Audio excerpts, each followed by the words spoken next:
The two new Paradox Pokemon of Walking Wake and Iron Leaves basically confirm that Paradox Pokemon are indeed imaginary Pokemon. Now, if you remember, the Scarlet and Violet books showed us Walking Wake and Iron Leaves well before, but they weren't what they look like now. Paradox Suicune, or Walking Wake as we know it in the Scarlet book, look like a fusion of the three legendary beasts, whereas Iron Leaves, or Paradox Virizion, look like the fusion of the three legendary swords. But why do they look like this in the books, whereas they look like this in the actual games? First of all, let's look and see where the images of Paradox Suicune and Virizion actually came from.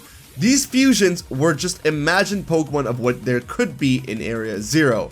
They were never described to be real Pokemon. It was just someone's imagination of what kind of monsters kind of existed down in the crater. That being said, we are characters who actually saw these books, and in the version that we see, the fusion, in that same version, we go down to a raid den, which is full of Tera crystals, and somehow these Pokemon seem to be there, but they look a bit different. Since the raid den is made of Tera crystals, and in Area Zero it's full of Tera crystals, most probably we're going down there with the idea of Paradox Suicune and Virizion, and though we see them as a fusion of the beasts and the swords, we only get part of our imagination made into reality. Because if Paradox Pokemon really are from imagination and they're made from Area Zero, a place full of Tera crystals, raid dens are also probably filled with Pokemon that are made from the imagination. Meaning that every single Tera Pokemon that we've caught, even Pokemon who are not native to Paldea, like Cinderace, Greninja, and Charizard, are probably just imagined Pokemon. It might be something along the lines of,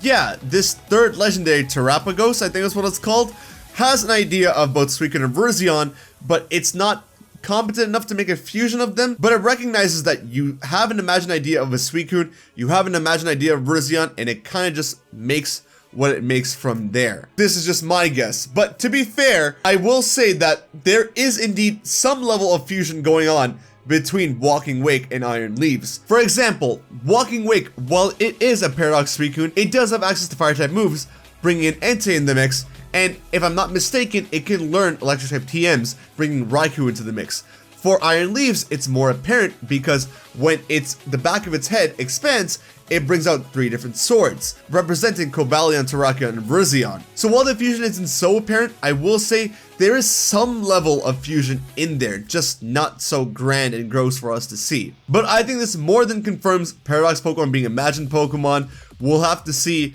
what the hidden secrets of Area Zero have to offer us and figure it out from there.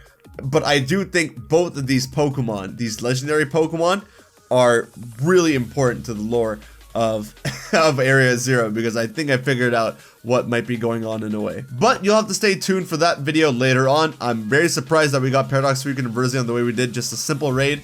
But hey, it's gonna be fun.